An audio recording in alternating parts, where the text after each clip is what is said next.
রাসূলুল্লাহ সাল্লাল্লাহু আলাইহি ওয়াসাল্লামের সাহাবী সুহাইব ইবনে সিনান আর-রুমি রাদিয়াল্লাহু তাআলা আনহু, আবু মালিক সুহাইব ইবনে সিনান আর-রুমি রাদিয়াল্লাহু তাআলা আনহু, সুহাইব রাদিয়াল্লাহু তাআলা আনহু, তিনি আল্লাহ রাসূল সাল্লাল্লাহু আলাইহি ওয়াসাল্লাম যখন হিজরত করলেন তখন সাথে সাথে হিজরত করতে পারেননি। এই সাহাবী হচ্ছেন প্রথম 7 জন সাহাবী যারা ইসলাম গ্রহণ করেছে তাদের মধ্যে একজন। সুহাইব ইবনে সিনান আর-রুমি রাদিয়াল্লাহু তাআলা আনহু আল্লাহ রাসূল সাল্লাল্লাহু আলাইহি ওয়াসাল্লাম যখন মদিনা থেকে হিজরত করে চলে গেলেন, তিনি হিজরত করে যেতে পারলেন না। মক্কাতেই তার অনেক কাজ কারবার হয়ে গেল। তিনি মনে করলেন যে রাসূলুল্লাহ সাল্লাল্লাহু আলাইহি ওয়াসাল্লাম তো চলে যাচ্ছেন, রাসূল চলে গেলে আমার তো জায়গা তো হয়ে যাচ্ছে, আমি চলে যেতে পারবো, কিন্তু আমার এখানে যে লেনদেনগুলো আছে, যে কাজ কারবারগুলো আছে, কাজ কারবারগুলো সবগুলো যদি গুছাই যায় তাহলে আমার জন্য সেখানে গেলে আল্লাহ রাসূলকে সহযোগিতা করতে সুবিধা হবে। ফলে এই জন্য তিনি কি করলেন, নিজের কাজ কারবারগুলো গুছানোর জন্য তিনি থেকে গেলেন। তখন সুহাইব রাদিয়াল্লাহু তাআলা আনহু তিনি নিজের কাজ কারবার সবকিছু গুটিয়ে সব সম্পদ একসাথে করে সমস্ত সম্পদ দিয়ে একটি ঘোড়া নিয়ে তারপরে তিনি নিজের উদ্দেশ্য সম্পূর্ণ হিজরতের উদ্দেশ্যে বেরিয়ে আসলেন। ইতিমধ্যেই মক্কার মুশরিকদের কাছে খবর পৌঁছে গেল যে সুহাইব হিজরত করে চলে যাচ্ছে, সাথে বিশাল এক সম্পদ, মানে সম্পদের একটা ভান্ডার নিয়ে চলে যাচ্ছে মক্কা থেকে। তখন মক্কার মুশরিকরা সুহাইবের পিছু হলো, এসে তানঈম নামক স্থানে এসে সুহাইব রাদিয়াল্লাহু তাআলাকে মানে আটকালো, বলে সুহাইব তুমি কোথায় যাচ্ছ, কি যাচ্ছ, তুমি কোথায় যাচ্ছ, তোমার মানে গতি কোন দিকে, তুমি কোন দিকে যাচ্ছ? তখন তারা তো বুঝতে পেরেছে যে সুহাইব রাদিয়াল্লাহু তাআলা তিনি আল্লাহ রাসূল সাল্লাল্লাহু আলাইহি ওয়াসাল্লামের সাথে হিজরতের উদ্দেশ্যে যাচ্ছেন। তারপরে বললেন যে সুহাইব তুমি কোথায় যাচ্ছ, তুমি কোন দিকে যাচ্ছ?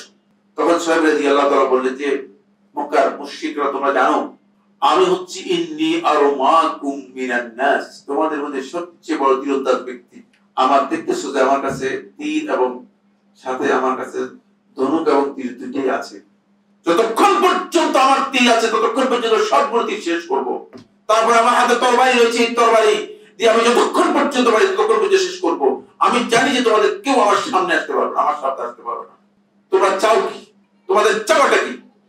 তখন তারা বলল যে তুমি জিতানা সুলুকান, মক্কায় আসছো যেদিন ভিক্ষুক আসছে, রুম থেকে আসছে, তুমি অনেক দূর থেকে এসেছে, বলে জিতানা সুলুকান, তুমি তো মক্কায় আসছো কিন্তু আসছো যেদিন সেদিন তো ভিক্ষুক আসছিলা, টাকা পয়সা কিছু ছিল না। মাহাজিল আমওয়াল আল্লাতী তাখুযুহা মাআক, এই সম্পদ কোত্থেকে পাইলা, এগুলো কোত্থেকে, যেগুলো তো আমাদের মক্কার লোকের সম্পদ।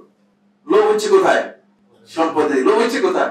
সম্পদ থেকে। বলে কি তোমরা কি মনে করো যে এই যে আমার সমুদয় সম্পদ যা আছে এগুলো যদি আমি আল্লাহর সন্তুষ্টির জন্য, হিজরতের জন্য তোমাদেরকে দিয়ে দিই, তোমরা আমাকে আল্লাহর রাসূলের কাছে হিজরত করতে নির্দ্বিধায় ছেড়ে দিবে?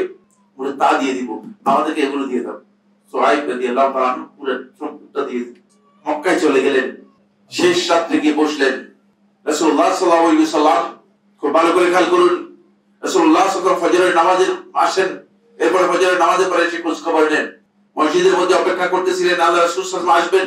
রাসূলুল্লাহ সাল্লাল্লাহু আলাইহি ওয়াসাল্লাম ফজরের সালাতের পরে এসে সুহাইবকে দেখেই রাসূলুল্লাহ বললেন, যালিকা মালুন রাবিহ, যালিকা মালুন রাবিহ ইয়া আবা ইয়াহইয়া, হে সুহাইব আবু ইয়াহইয়া, তুমি যে ব্যবসা আল্লাহ তাআলার সাথে করেছো এর চেয়ে লাভজনক ব্যবসা আর নেই, এটাই তোমার লাভজনক ব্যবসা, এটাই তোমার লাভজনক ব্যবসা।